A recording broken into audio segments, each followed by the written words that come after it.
is Linda Liukas. I'm a children's book author, illustrator, programmer and educator. On a normal year, my work is to think about how the next generation of children could have a more delightful and democratic relationship with the technology that is surrounding them. This means things like writing picture books where we make computers out of paper, or making portraits of famous computer scientists and imagining what kind of problems they would solve were they living today. But this year I've been cooking. I've been making home-cooked meals more than I ever could have imagined. And combining this with this very surreal sense of disembodiment as more and more of my everyday life, from work to hobbies to friendships to family, moved over to Zoom. And I think it's this experience of working in the kitchen that has offered me a few new ideas about the future of software. You see, I'm a big believer in learning with our hands. I think what modeling clay and paint and Lego blocks they offer for our children is resistance. The mere physicality of these objects offers us time to think, to imagine, and to make up entire worlds. And the software, sometimes the software, it feels so slick, so obsessively fast and frictionless, focused on the next addiction loop, that it removes all of this space, this time to think. So it's through stemming, pitting, rinsing, chopping, and doing the dishes, I've been thinking a lot about our relationship with our technology through our hands. What if we learned about computers, code, and technology with the tip of our tongue? How might home-cooked software look like in the future? And what might cooking teach us about the future of computer science? So, welcome to my kitchen. Today, we're going to offer you 3 small stories about the future of computer science and technology. And all of them have to do with how we relate to the software that is surrounding us more and more. But the first story of today, it starts really with thinking about a question I've been thinking for a lot of times, namely, what even is a computer? Is it only the mobile phone in our back pockets, or the computer we spend more and more of our time on? Or is it the smart fridge or the dishwashing machine, or the process through which we order food or groceries in a streamlined fashion? Computers, they are increasingly opaque, and I think we need more tools and especially more metaphors to really understand and explore these devices that are really surrounding us in our everyday lives. And the way I've really started to think about what computers are goes like this. It starts with ingredients. It starts with the inputs. For instance, these beautiful mushrooms, or these lovely onions or eggs. All computing processes, they require input. And we take this input and we put in inside of the computer and process it somehow. And to do that process, we actually need a recipe. We need an algorithm, a step-by-step instruction to tell us what to do with all of this input. And the recipe, it defines steps to turning all of these mushrooms into something beautiful. In our case, a mushroom pie. And a good chef has the experience to read through the recipe and recognize that, oh, you can probably swap the mushrooms into beetroots, or you can maybe try out leeks or parsnips, or do something fun with the strawberries. For a computer scientist, a good algorithm works exactly the same. You can swap likes, browsing history, dating profiles, and output. It can be basically anything that fits a microchip. And it's this process of input, process, output that fascinates me so much. Because when a computer scientist thinks about a problem, this is what they see. It doesn't really matter if it's about learning a language, if it's about cooking a meal, or tending plants. Deep down, for us, the computer scientists, it's all input, process, and output. And don't get me wrong, this is absolutely amazing. It means that we have software to help us with many menial tasks, but it also means that we programmers, we have this tendency to create and substitute any laborious activity with a deceptively simple solution. And sometimes I really think if programmers understand the world at all. Because even though the amount of microchips you can put into a computer has, I don't know, bazillion, our technology has made our life faster and removed friction. There are problems in the world that take exactly the same time as they did a century ago.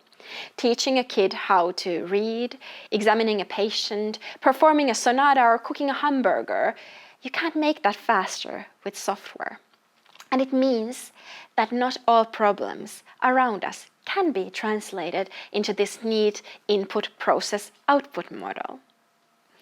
And however tempting it is to think about a smart kitchen filled with fancy, shiny devices, filled with the newest data and so forth, maybe we already have the great AI robot in the kitchen, and it's called the dishwashing machine. Maybe we don't need anything else beyond that. And instead of trying to prescribe an algorithm to every problem around us, might we ask ourselves first, should the technology grow or the person using it? And I suppose more often than not, it can also be the person. And obviously, sometimes we do need algorithms. But here I would take a page from Michael Pollan, the famous food critic, where he says that the maxim for great nutrition is to eat food, not too much, mostly plants. And for a computer scientist, it would probably look something like this. Right algorithms, not too much, mostly understandable ones. And this brings us to the next story of the day, which has to do with algorithms and how do we make them understandable. We already learned that an algorithm, a simplest way of looking at it, it's a step-by-step solution to a problem. It specifies an exact solution, but everyone and anyone who has ever cooked knows that this is not what cooking is about. And to highlight this, I want to offer you an idea around pancakes. So this here is a stack of pancakes, but it's also an algorithm called a pancake algorithm. Doesn't look like much. But the idea is that we need to take this disordered stack of pancakes and put them into order. And the pancake number is the amount of steps one needs in order to put these pancakes into order. And it's usually a little bit over the amount of pancakes you have in the stack. And the way this pancake stack algorithm works, it is spelled out in English, first of all, not in JavaScript, not in C, and it states that you always try to find the biggest pancake in the mix. You put your spatula under it, and then you flip the pancakes the opposite way, and then you flip the whole tower, and then you find the second biggest pancake, and you repeat this sequence of instructions so that the pancakes are in order. So let's try this in action. First you need the spatula, and then the instructions were that you need to find the biggest pancake in the stack. It's here, and you flip the whole pancake. And then the next step is to flip the whole pancake stack again. Then we find the second biggest one, it's here. We flip the pancake, and then we go deep down, and we flip it again. It's starting to look quite good already. So here's the third biggest one, flip, flip, flip, and over there, flip, and then the final flip of the day will look like this, and one more, and ta-da! Here we have a sorted pancake stack. And this might look silly, but actually it's the exact pancake sorting algorithm that computer scientists use when they are doing parallel processing. So when you have several computers that are working on the same problem, whether it's an AI machine algorithm or your fancy new game, it's this algorithm that calculates the shortest route from one computer to another one. And I think playing with algorithms, really touching them and getting a sense of them goes deeper into the way we want to be teaching these things into the future. Because recipes, however great they are as teachers, however precise and however complete, they don't really teach you why you're doing something. They only teach you how to do something. And I think I would love to see more of the how more of the why in the way we teach algorithms in the future. Because going into the why and being able to compare things in the same way as I, for one, know that there are several different ways to thicken a sauce, it really depends on when you want to have the dinner on the table and how much leeway do you have when it comes to the flavor. I would want the next generation of computer scientists to have that same sense of taste when it comes to algorithms, because these algorithms, they are going to change our judicial systems, our educational and our healthcare systems, and it really matters not to only focus on the how, but also on the why. And this brings us to the third and final story of the day, which is about mushrooms. Beautiful, beautiful mushrooms. And it started when I was reading this fascinating book by Andrew Adamatsky. And somehow when we think about high tech, we often think about shiny new things and 5Gs and 6Gs and so forth. But I think sometimes the biggest inspiration can come very, very close. For instance, from the mushrooms. And what Adamatsky is saying is actually that mushrooms, they conduct electricity. And in the same way as deep down computers are all about logic gates that only know how to go on and off, they either conduct electricity or they don't conduct electricity. What Adamatsky is saying is that one day we can probably program the mushrooms. And that is some crazy, crazy idea. Because you see, mushrooms, in addition to being able to program them, they contain all these sensors that allow the fungi to collect and analyze information around them. They have sensors for light, for pressure, for chemical gases, gravity, toxins and so forth. And the craziest thing of everything is that they even have sensors that recognize stress in other species. And Adamatsky is not saying that we need to use fungi instead of silicone to make a new CRM system or to create a hit game. But what he is saying that maybe fungal computers could be these environmental, large distributed networks inside of our forests, and they could gather information about the quality of the soil and healthiness of the environment.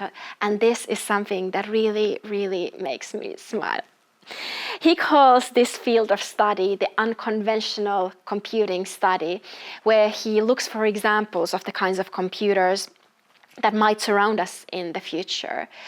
And I suppose one of the beauties of this idea is also that when we start to look for things, they start to appear. So maybe one day we will have enough machine learning power to analyze the chemical signals blueberries are sending to one another. And we will be able to kind of decipher and understand the nature around us better. And there is something so beautiful about this idea that we are almost returning to this animistic setup where we and the nature are one again, and the technology is just the machine that translates between us. But more importantly, I think the example of mushrooms, it helps to capture the imagination of the tech-weary folks, and it gives us these ideas about, hey, maybe good technology is something we can make ourselves.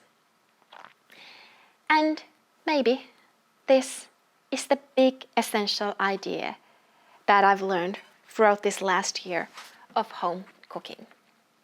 Maybe we don't want to ever settle for replacing all of our made with love, locally grown, mom's recipe home cooking with factory farmed fast food. And if we don't want to do that with our food, we shouldn't want to do the same with our gaming devices and our websites. And obviously not all food needs to come out of rooftop gardens or farmers markets. And I'm not saying that that should happen with code either. But more and more, the only thing that is offered to us is plastic wrapped, preservative ridden, beyond bad code that is served by big faceless technology companies. And I hope there would be a little bit more room for different kinds of scenarios. And for the future of computing, I do wish that there is more home cooking, encouraging us not only connecting us to the world and to the nature, but connecting us to ourselves and to each other. And this is the final lesson and thing I want to talk to you about today. The act of being able to create a palate. Because in the last year, the disconnection between the production and consumption of code has deepened. And one remedy we've spoken a lot about in the past years is this ability to teach people to code, or giving them vocabulary and knowledge to understand their code, being able to write a few lines of JavaScript. But I think it goes beyond that. I think in order to empower truly people to understand what their code and technology is about, we need to give everyone a sense of history. Who were the people who created the world we have today? How did they see the world? And one of the things I hope to offer in the future is this deep pleasure of also knowing that history. In our industry, everything is very present focused. Everything is very ad hoc, very focused on the now. And that is something that typically describes pop culture.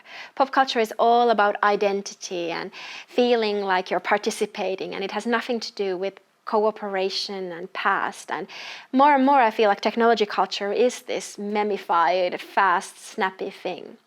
But I think computers are way too important to be only about the present. And in order to understand the future, we also should understand the history. And I think here food actually offers us a beautiful lesson. Because the moment agriculture came into being, there was more surplus of calories, and it meant that farmers made more surplus, and it meant that the arts and sciences were born.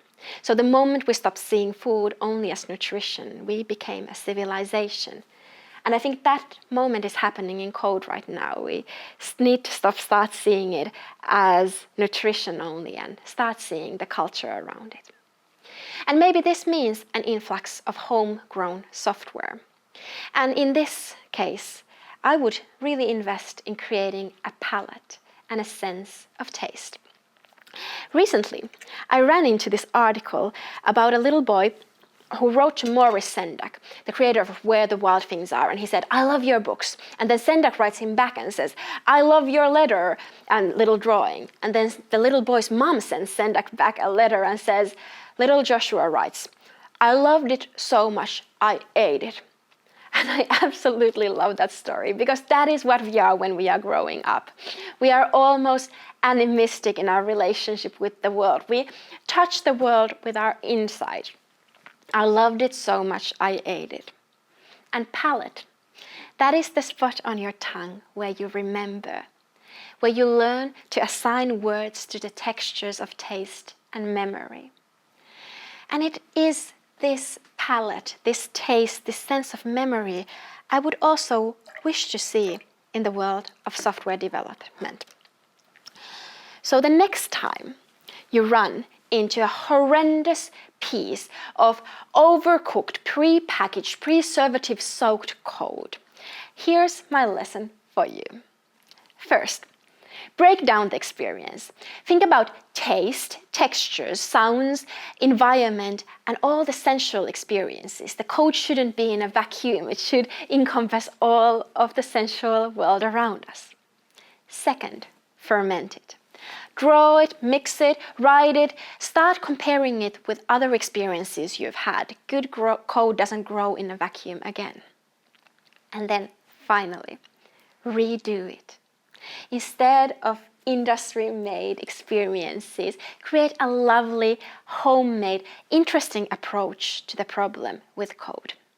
You do not need a knife, or fork, or spoon, or plate, or napkin, or tablecloth. Just a computer.